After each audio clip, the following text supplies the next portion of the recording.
స్వాగతం. వివరాల్లోకి వెళ్తే వర్షాకాలం నేపథ్యంలో గ్రామాల్లో సీజనల్ వ్యాధులు ప్రబలకుండా ముందస్తు చర్యలు చేపట్టాలని ఆంధ్రప్రదేశ్ ఉప ముఖ్యమంత్రి పవన్ కళ్యాణ్ పంచాయతీరాజ్ గ్రామీణాభివృద్ధి శాఖ అధికారులను ఆదేశించారు. తాగునీటి సరఫరా, పారిశుద్ధ్య నిర్వహణ, దోమల నియంత్రణ చర్యలపై శాఖ ముఖ్య కార్యదర్శి కాంతిలాల్ దండే, కమిషనర్ కృష్ణ తేజతో పాటు ఇతర ఉన్నతాధికారులతో సమీక్ష నిర్వహించారు. ప్రజారోగ్య పరిరక్షణను ప్రతి గ్రామ పంచాయతీ అత్యంత ప్రాధాన్యత అంశంగా తీసుకోవాలని పవన్ కళ్యాణ్ సూచించారు. గ్రామాల్లో క్రమం తప్పకుండా పారిశుద్ధ్య కార్యక్రమాలు చేపట్టడంతో పాటు నిల్వ నీరు లేకుండా చర్యలు తీసుకోవాలని ఆదేశించారు. అలాగే అన్ని గ్రామ పంచాయతీల్లో బ్లీచింగ్ పౌడర్, క్లోరిన్ బిళ్లలు తగిన మోతాదులో అందుబాటులో ఉంచి తాగునీటి పరిశుభ్రతపై ప్రత్యేక దృష్టి సారించాలని అధికారులకు స్పష్టం చేశారు. వర్షాకాలంలో ప్రజలు సీజనల్ వ్యాధుల బారిన పడకుండా అప్రమత్తంగా వ్యవహరించాలని సూచించారు.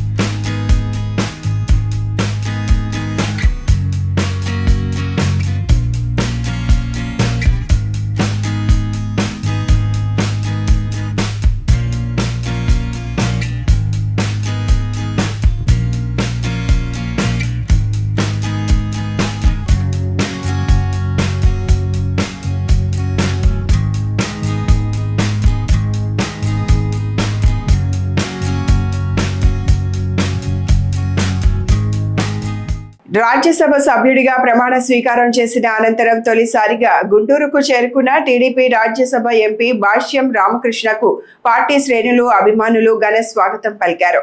పెద్ద ఎత్తున తరలివచ్చిన కార్యకర్తలు పూలమాలలు, నినాదాలతో ఆయనకు అభినందనలు తెలిపారు. ఈ సందర్భంగా ఎంపీ భాష్యం రామకృష్ణ మాట్లాడుతూ ముఖ్యమంత్రి చంద్రబాబు నాయుడు ఆశీస్సులు, మంత్రి నారా లోకేష్ ప్రోత్సాహంతో రాజ్యసభ సభ్యుడిగా అవకాశం లభించిందని చెప్పారు. తన ఎన్నికకు సహకరించిన ఎమ్మెల్యేలందరికీ ప్రత్యేక కృతజ్ఞతలు తెలిపారు. జిల్లా ప్రజా ప్రతినిధులు, పార్టీ నాయకులతో సమిష్టిగా పనిచేస్తూ గుంటూరు జిల్లా అభివృద్ధికి కృషి చేస్తామని స్పష్టం చేశారు. గుంటూరును సస్యశ్యామలం చేసే దిశగా అభివృద్ధి కార్యక్రమాలకు ప్రాధాన్యత ఇస్తామని, పార్టీని మరింత బలోపేతం చేసేందుకు కట్టుబడి పనిచేస్తామని భాష్యం రామకృష్ణ వెల్లడించారు. మన తెలుగుదేశం పార్టీ జాతీయ అధ్యక్షులు, మన ముఖ్యమంత్రి వర్యులు శ్రీ నారా చంద్రబాబు నాయుడు గారి ఆశీస్సులతో మా యువ నాయకులు నారా లోకేష్ గారి ప్రోత్సాహంతో నాకు రాజ్యసభ సీటు రావడం జరిగింది. నిన్ననే ఢిల్లీలో నేను, చింతకాయల విజయ్ గారు, సానా సతీష్ గారు మన పార్టీ తరఫున మరి ప్రమాణ స్వీకారం చేసి రావడం జరిగింది. ఈ సందర్భంగా మాకు సహకరిస్తున్న మన ఎమ్మెల్యే బోర్ల రామాంజనేయులు గారు, నా భాష్యం ప్రవీణ్ గారు, నజీర్ గారు, మా గల్లా మాధవి గారు, వీళ్ళందరికీ కూడా నా నమస్కారాలు తెలియజేస్తున్నాను. అట్లాగే నిన్న మాకు దగ్గరుండి ప్రోత్సాహం ఇచ్చిన మా పార్లమెంటు సభ్యులు, మా కేంద్ర మంత్రివర్యులు పెమ్మసాని చంద్రశేఖర్ గారికి కూడా మా హృదయపూర్వక ధన్యవాదాలు తెలియజేస్తున్నాం. మా అందరం సమిష్టిగా పనిచేస్తూ గుంటూరుని సస్యశ్యామలంగా చేయాలనేదే మా లక్ష్యం. అందుకు ప్రతి ఒక్కళ్ళ కార్యకర్తలు కానీ, నాయకులు కానీ అందరి సహకారం తీసుకొని పార్టీని పటిష్టం చేయటం, గుంటూరుని అభివృద్ధి చేయటం మా ఎజెండాగా పెట్టుకున్నాం. మరి ఈ సందర్భంగా సహకరిస్తున్న ప్రతి ఒక్కరికి కూడా నా నమస్కారాలు. జై తెలుగుదేశం, జై కార్యకర్త. సంజీవని కార్యక్రమం దేశానికే రోల్ మోడల్ గా నిలుస్తోందని ఎమ్మెల్యే గల్లా మాధవి అన్నారు. ఈ మేరకు ఆమె మీడియా సమావేశం నిర్వహించి కార్యక్రమం పురోగతిపై వివరాలు వెల్లడించారు. ప్రజారోగ్యం, మహిళా సంక్షేమం, గ్రామీణ స్థాయి సేవల బలోపేతమే లక్ష్యంగా సంజీవని కార్యక్రమాన్ని సమర్థవంతంగా అమలు చేస్తున్నామని ఎమ్మెల్యే తెలిపారు. ప్రజలకు నేరుగా చేరువయ్యే విధంగా సేవలు అందించడమే ఈ కార్యక్రమం ముఖ్య ఉద్దేశమని ఆమె స్పష్టం చేశారు. ఈ కార్యక్రమం ద్వారా సత్వర సేవలు, పారదర్శకత, సమన్వయంతో పని జరుగుతోందని, అందుకే ఇది దేశానికే ఆదర్శంగా మారుతోందని గల్లా మాధవి పేర్కొన్నారు. విధంగా ఆరోగ్యాన్ని అందించాలి, ఆరోగ్య ఆంధ్రప్రదేశ్ని తీర్చిదిద్దాలి అన్న ఒక సంకల్పంతో సంజీవిని అనే ఒక ప్రాజెక్ట్ని నారా చంద్రబాబు నాయుడు గారు రూపకల్పన చేయడం జరిగింది. ఈ సంజీవిని ప్రాజెక్ట్ యొక్క వివరాలు, అందులో ఉన్న గొప్పతనం, అది మన ఆంధ్ర రాష్ట్రానికి ఏ విధంగా ఉపయోగపడుతుందో నేను మీకు చెప్పదలుచుకున్నాను. ఈరోజు సంజీవిని ప్రాజెక్ట్ ఆంధ్ర రాష్ట్ర వ్యాప్తంగా ప్రతి ఒక్క కుటుంబానికి ఒక ఆరోగ్యవంతమైన కుటుంబంగా మార్చే ఒక అద్భుతమైన సాధనం. నిజంగా అది సంజీవినిగా చెప్పుకోవచ్చు.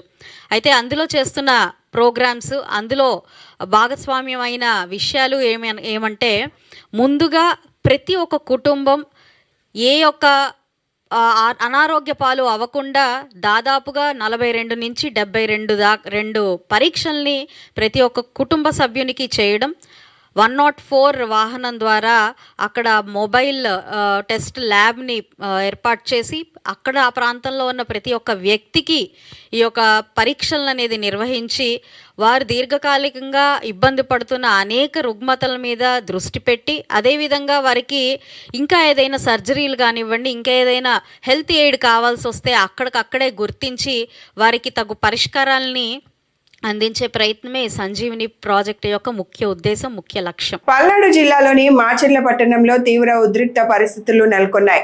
కాన్పు కోసం ఆసుపత్రికి వచ్చిన ఓ గర్భిణీ స్త్రీ మృతి చెందడంతో కుటుంబ సభ్యులు, బంధువులు ఆగ్రహం వ్యక్తం చేశారు. మాచర్ల మండలం సుబ్బారెడ్డిపాలెం గ్రామానికి చెందిన 25 ఏళ్ల పుణ్యమూర్తి సిలువకుమారి డెలివరీ అనంతరం అనుమానాస్పద పరిస్థితుల్లో మృతి చెందింది. ఆమె ఆడబిడ్డకు జన్మనివ్వగా శిశువు క్షేమంగా ఉన్నప్పటికీ తల్లి మృతి చెందడంతో కుటుంబంలో తీవ్ర విషాదం నెలకొంది. హైదరాబాద్ లో సాఫ్ట్వేర్ ఇంజనీర్ గా పనిచేస్తున్న విజయ్ భాస్కర్ తో ఏడాది క్రితమే సిలువకుమారికి వివాహం జరిగింది. తొలి కాన్పులోనే ఈ విషాదం చోటు చేసుకోవడంతో కుటుంబ సభ్యులు కన్నీరు మున్నీరు అవుతున్నారు.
మద్యం కుంభకోణం అంశంపై మాజీ మంత్రి దేవినేని ఉమామహేశ్వరరావు మీడియా సమావేశం నిర్వహించారు.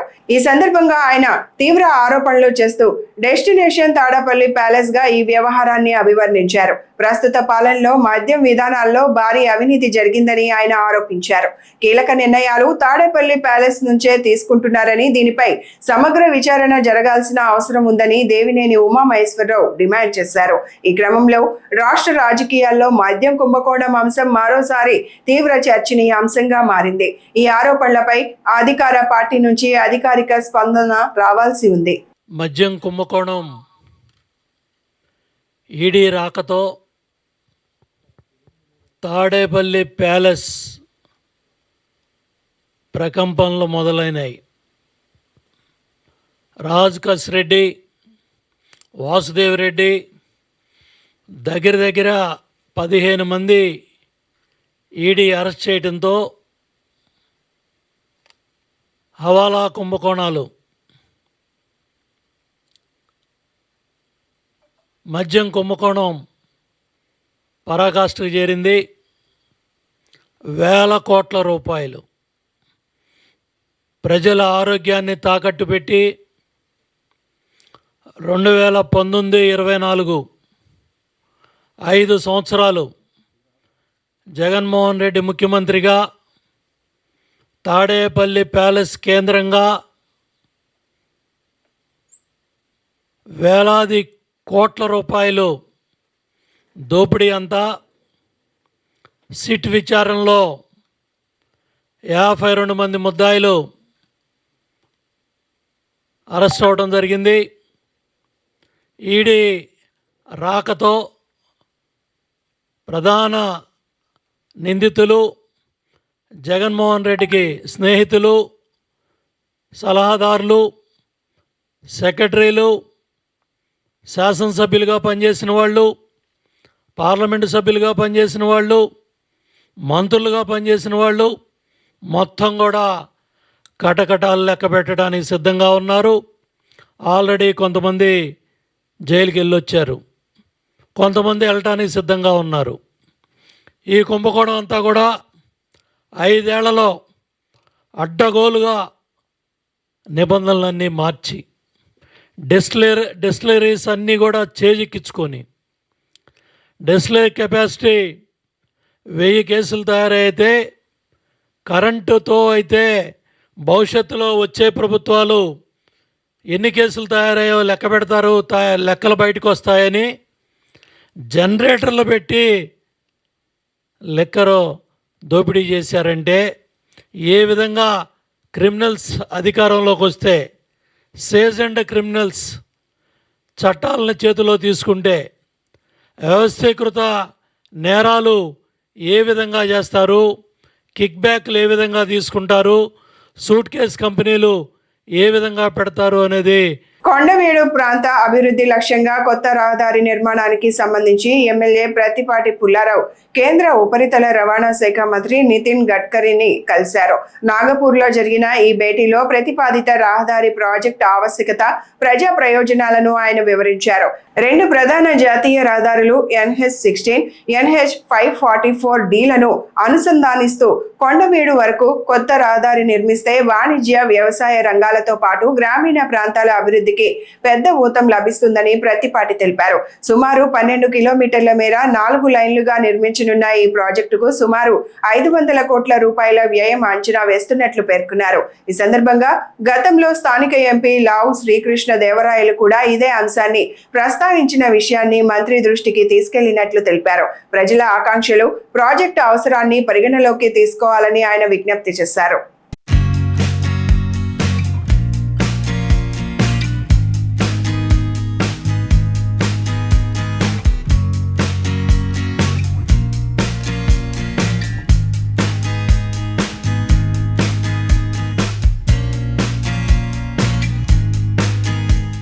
హైదరాబాద్ ఓల్డ్ సిటీలో సంచలనం. గోల్డ్ మ్యాన్ గా పేరొందిన సూర్యాబాయ్ను అత్తాపూర్ పోలీసులు అరెస్టు చేశారు. తక్కువ ధరకు స్వచ్ఛమైన బంగారం ఇప్పిస్తారంటూ పలువురు నుంచి లక్షల రూపాయలు వసూలు చేసి మోసాలకు పాల్పడినట్లు ఆరోపణలు ఉన్నాయి. అంతేకాదు, తెలంగాణ ముఖ్యమంత్రి రేవంత్ రెడ్డికి అత్యంత సన్నిహితుడిని, హైదరాబాద్ పోలీస్ కమిషనర్ కు ప్రాణ స్నేహితుడిని అంటూ బాధితులు నమ్మకం సంపాదించినట్లు పోలీసులు చెప్తున్నారు. డబ్బులు తీసుకున్న తర్వాత నెలలు గడిచిన బంగారం ఇవ్వకపోగా డబ్బులు అడిగిన వారిని బెదిరించినట్లు ఫిర్యాదులు వచ్చాయి.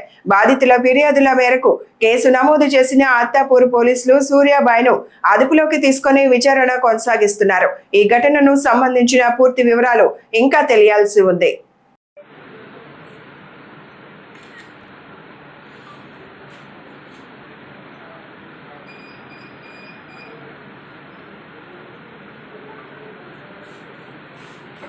హనుమకొండ జిల్లాలో మహిళా స్వయం సహాయక సంఘాల పనితీరుకు అంతర్జాతీయ స్థాయిలో ప్రశంసలు దక్కాయి. మహిళల ఆర్థిక సాధికారత, స్వయం ఉపాధి, సామాజిక అభివృద్ధి దిశగా హనుమకొండ జిల్లా దేశానికే ఆదర్శంగా నిలుస్తోందని జైపాల్ హార్వర్డ్ విశ్వవిద్యాలయ ప్రతినిధుల బృందం కొనియాడింది. జిల్లా కలెక్టర్ చాహద్ బాజ్పేయితో సమావేశమైన ప్రతినిధులు జిల్లాలో అమలవుతున్న మహిళా సాధికారత కార్యక్రమాలపై వివరాలు తెలుసుకున్నారు.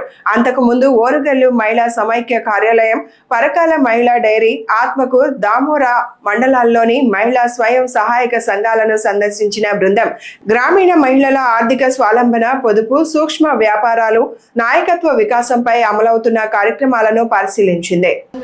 కేవలం అంటే సంఘం అనేది కార్యక్రమాన్ని కూడా ఏమి చెప్పి కేవలం సంఘం ఉంది ఈ రోజు అనే ధైర్యం. Group of women who use this network of SHGs and bank linkages and this NREM, and they came out of the cycle of poverty. She mentioned that children of all of them, almost they are doctors, engineers, CA, chartered accountant. Her daughter recently got selected into MBBS. And now they are like a social capital for us. Now they are like the champions for us. And she mentioned that they learned Hindi because Hindi is the main mode of communication here, and they are like master trainers. They are doing and training others how they can use this. Seen like the worst times in our lives also. Many of us were married early in our lives. We had this, we faced domestic violence also. We faced everything in our lives. And now using this, now we are empowered. We have brought our families out of this circle of poverty. Now our next generations are settled, and we want to motivate others also. You want to have this question also? పంపించడం జరిగింది. ప్రస్తుతం సతీష్ గారికి కూడా logos గురించి పంపించడం జరిగింది. అలాగే కొత్తగా సిఆర్టీలను కూడా ఎగ్జామ్ పెట్టి మళ్ళీ తీసుకోవడం జరిగింది. వాళ్ళు కూడా 4 రౌండ్లుగా రాబోయే కాలంలో రౌండ్స్కి పంపించడం జరుగుతుంది. ఇలా ప్రస్తుతం ఇప్పుడు లైట్ని కూడా పంపించే ప్రాబ్లం होता था, लेकिन हम जिसके दौरान थोड़ा ऋण लेकर हमें मजबूरी को दूर कर हमको मिला कि मेरा वो काम है उसकी लैंग्वेज मुझे तेलुगु है तो हिंदी तो नहीं आते, लेकिन हमारा ओरिजिनल महासमाज से 100 डेज हिंदी लैंग्वेज सीख कर मैं बिहार यूपी, जब बिहार जाना होता तो सब लोग डरते थे, लेकिन हिम्मत करके मैं एसएसजी सक्सेस को मेरा अनुभव को वहाँ पर बांटने के लिए मैं बिहार यूपी उत्तराखंड झारखंड लोन्स नहीं उठाए, क्योंकि सस्टेनेबल हमारे एसएसजी को बढ़ाने के लिए हमें सेविंग को भी बढ़ा है और हमें बैंक लोन भी इस साल हम नहीं दिए कि हम एसएसजी के दौरान సంవత్సరాలకే పెళ్ళైన అన్నట్టు 15 సంవత్సరాలకు 2 బాబులు, జీవితం చూస్తే శూన్యం, చదువు లేదు. తెలంగాణలో కొంచెం తాగలేకుండా ఉండే, దాని ద్వారా స్పీకింగ్ ఫీల్స్ కూడా నేను తీసుకోవడం జరిగింది. దాని తర్వాత అమ్మ నాన్న మళ్ళీ కొంచెం మేము 5 కాదినా నువ్వు ఇద్దరిని కాదలేవా, నీ తోడు నేను ఉంటావు అని అన్నాక శిక్షణకు మా మండల సంఘానికి ఎంపిక చేసి పంపించడం జరిగింది. దాని ద్వారా నేను 10-12 స్టేట్స్ తిరిగి నాలాంటి ఒక చదువు కూడా మేము ఇది కాలేదు, ఇంటికాడ ఏడ్చింది. ఒక్కొక్కసారి సిగ్నల్ కూడా ఉండని ప్రాంతాలకు కూడా మేము వెళ్ళి అందరూ భయపడ్డా అది అరుంధతి బంగారు అంటే బంగారు 4 రోజులు కరెంట్ లేకుండా అక్కడ మేమిద్దరం చుట్టూ 4 కిలోమీటర్ల దూరం యాక్సెప్ట్ చేశారు. సో ఒకసారి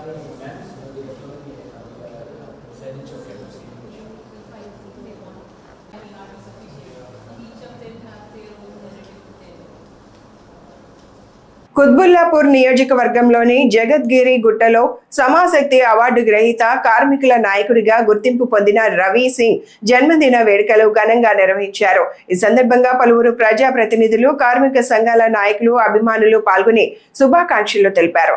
రవి సింగ్ కు Kuthbullapur MLA KP Vivekananda Goud, MLA Madhavaram Krishna Rao జన్మదిన శుభాకాంక్షలు తెలియజేశారు. ఆయన సమాజ సేవలో కార్మికుల సంక్షేమం కోసం చేస్తున్న సేవలు అభినందనీయమని కొనియాడారు. భవిష్యత్తులో కూడా ప్రజలకు మరింత సేవ చేసే అవకాశం కలగాలని ఆకాంక్షిస్తూ ఆయుర ఆరోగ్యాలతో సుఖ సంతోషాలతో దీర్ఘ ఆయుష్ కలగాలని శుభాకాంక్షలు తెలిపారు. ఈరోజు సమాశక్తి అవార్డు గ్రహీత మన రవిసింగ్ అన్న గారి బర్త్డే సందర్భంగా మేమందరం చాలా ఘనంగా జరుపుకుంటున్నాం. ఇక్కడ ఆఫీస్లో రవి అన్న మన కుత్బుల్లాపూర్ కానీ, మన కుకుడుపల్లి కాన్స్టిట్యున్సీ కానీ పబ్లిక్ మనిషి.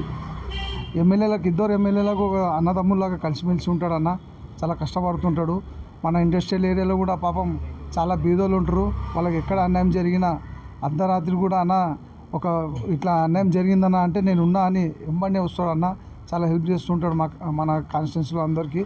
ఇక మా ఒకటే బ్లెస్సింగు, అన్న 100 ఏళ్ళు మంచిగా ఉండాలని చెప్పి కోరుకుంటాం. Thank you.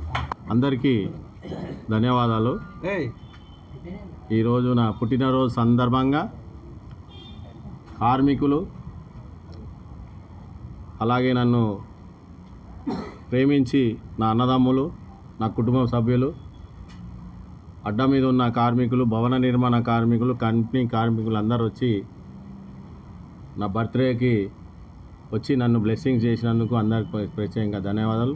ముఖ్యంగా మీడియా మిత్రులు కూడా ధన్యవాదాలు. వాళ్ళు కూడా వచ్చి నా బర్త్డే వచ్చి నన్ను బర్త్డే విషెస్ చేసినందుకు. ముఖ్యంగా కూకట్పల్లి ఎమ్మెల్యే గారికి కూడా థ్యాంక్స్ చెప్తున్నా. ఆయన ఉదయం కూడా ఆయన దగ్గర తీసుకుపోయి బ్లెస్సింగ్ తీసుకోవడం జరిగింది. అలాగే కుత్బుల్లాపూర్ ఎమ్మెల్యే వివేక్ గారు కూడా ధన్యవాదాలు. సో ఏదేమైనా కార్మికుల గురించి కష్టపడుతున్నా, కార్మికుల పక్షాన ఉంటున్నా.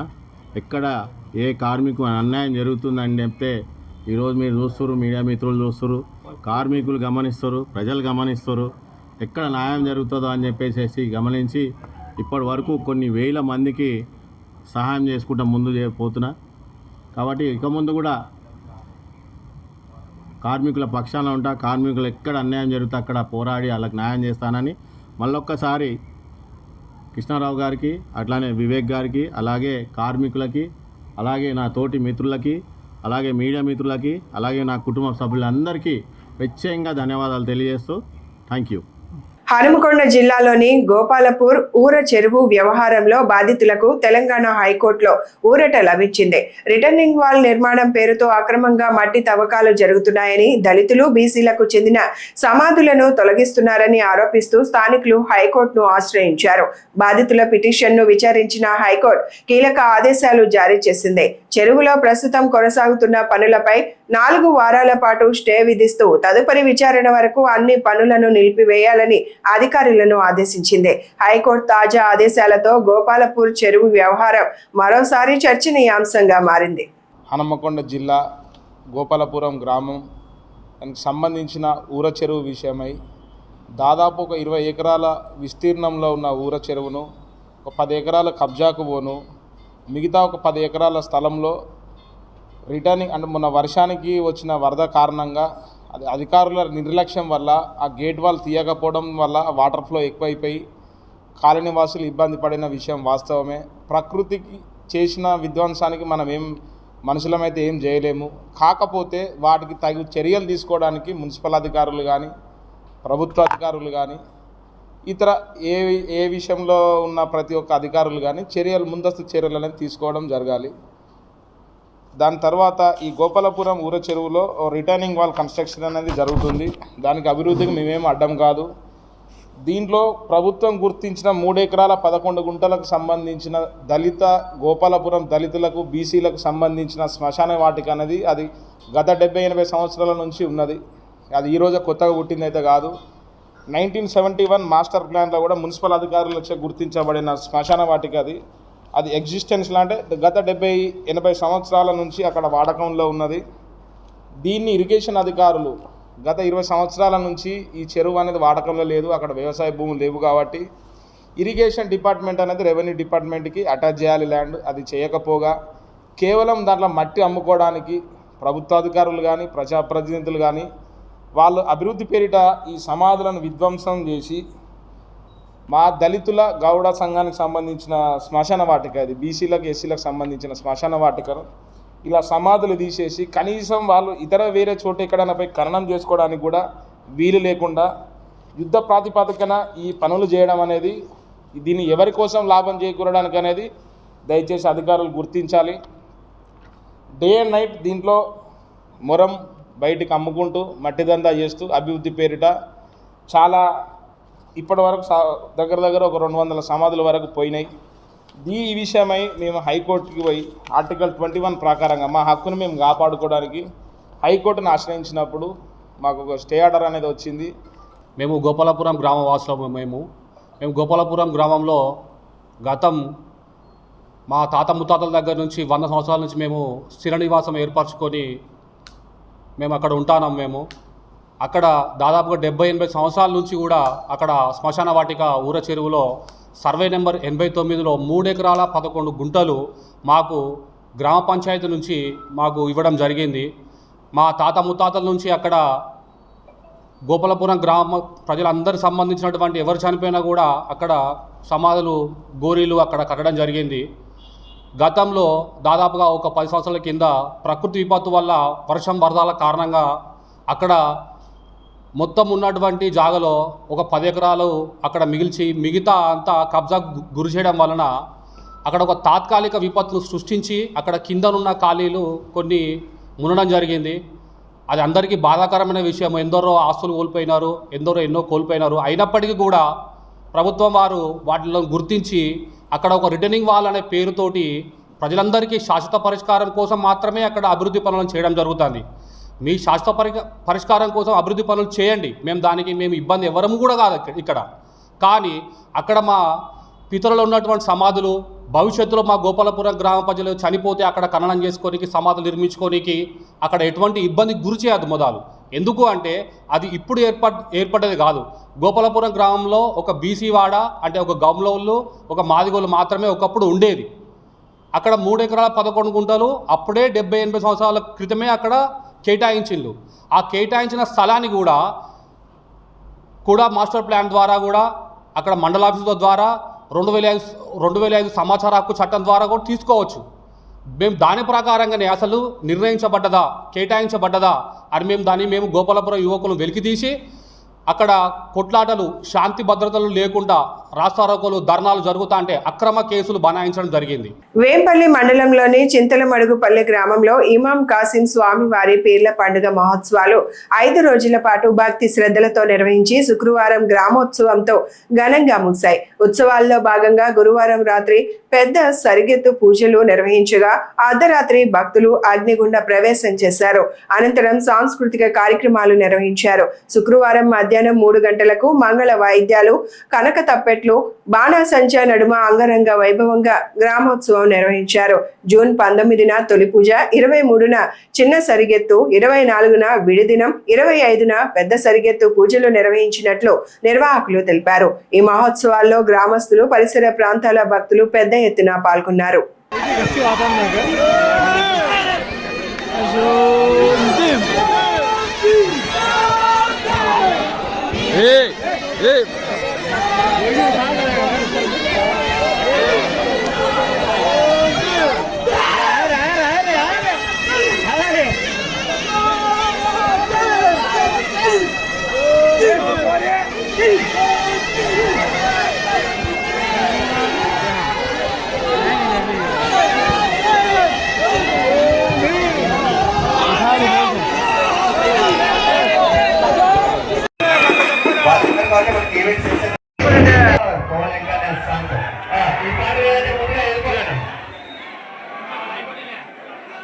Kadapa municipal corporation additional commissioner Rakesh చంద్రంపై బీజేపీ జిల్లా అధ్యక్షుడు సుబ్బారెడ్డి తీవ్ర ఆరోపణలు చేశారు.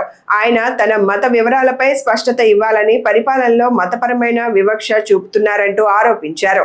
అలాగే వైఎస్ఆర్ ఆడిటోరియం వినియోగం, సిఎస్ఐ చర్చికి సంబంధించిన పన్ను వ్యవహారాలు, ప్రకాష్ నగర్ లో నిర్మాణ అనుమతులకు సంబంధించిన అంశాల్లో నిబంధనలకు విరుద్ధంగా వ్యవహరించారని ఆరోపించారు. ఈ ఆరోపణలపై తమ వద్ద ఆధారాలు ఉన్నాయని, వాటిని త్వరలో మీడియా, జిల్లా కలెక్టర్ మరియు ఉన్నతాధికారుల ముందు ఉంచి అధికారికంగా ఫిర్యాదు చేస్తామని తెలిపారు. మామూలుగా కార్పొరేషన్లో ఏదో అవినీతికి ఉంటుందంటే మామూలుగానే ఉందనుకోవచ్చు. ఇక్కడి నుంచే మన హిందూ సమాజం మీద, మన మీద మళ్ళా ఒక పెత్తనము, ఒక దౌర్జన్యం లాంటివి జరుగుతుందని మీ ముందుకు ఈరోజు నేను వచ్చి ఉన్నాను. కడప నగరపాలక సంస్థ అడిషనల్ కమిషనర్ అయినటువంటి రాకేష్ చంద్రం దళితుడును అని నమ్మించడంలో, దళిత వర్గాలను, నగర ప్రజలను, అధికారులను నమ్మించడంలో 100% సక్సెస్ అయ్యాడని చెప్పచ్చు. అడిషనల్ కమిషనర్ దళితుడును అని నమ్మి పలువురు దళిత సంఘాలకు సంబంధించినటువంటి వ్యక్తులు ఆయనకు మద్దతుగా మాట్లాడడం, దళిత మాయకుడికి, దళిత అధికారికి అన్యాయం జరిగిందని వాళ్ళంతా భావిస్తున్నారు. అందరూ ఇక్కడ గమనించాల్సిన విషయం ఏమంటే, సదరు అడిషనల్ కమిషనర్ రాకేష్ చంద్రం గారు దళితుడు కాదు, అతను ఒక క్రిస్టియన్. దళితులను మోసం చేసి వారి యొక్క రిజర్వేషన్ను అనుభవిస్తూ దళితులకు అన్యాయం చేసి ఆయన ఆ యొక్క పదవిని అనుభవిస్తున్నారు. ఒక్కటి మనం తెలుసుకోవచ్చు, ఆయన యొక్క జీవనం కావచ్చు, జీవన శైలి, జీవితం అంతా కూడా ఆయన క్రిస్టియన్, ఆయన వివాహం కూడా కావచ్చు. రాకేష్ చంద్ర గారు ఏదైతే నేను దళితుడను, క్రిస్టియన్ను అనేది ఏదైనా తేల్చి ఆయన ధైర్యంగా ఏదైనా చెప్పగలరా? ధైర్యం ఉంటే ఆయనను బయటకు వచ్చి చెప్పమనండి. ఇటీవల సుప్రీంకోర్టు ఇచ్చిన తీర్పు ప్రకారం ఆయన ఈ బాధ్యతలో కొనసాగడానికి అర్హుడే కాదు. ఇక్కడ నగరపాలక సంస్థలో బాధ్యతలు చేపట్టినప్పటి నుంచి రాకేష్ చంద్రం గారు మత వ్యాప్తి, మత ప్రచారము, మతాన్ని అభివృద్ధి చేయడము మరియు ఆయన యొక్క వ్యవహార శైలి అంతా ఏదైతే ఆ మతాన్ని ఆచరించే వారి కోసము, మతాన్ని ప్రోత్సహించడం కోసము ఎక్కువ సమయాన్ని కేటాయించడం ఆయన యొక్క వ్యవహార శైలికి నిదర్శనం ఇది. ఈ వార్తలు ఇంతటితో సమాప్తం. నమస్కారం.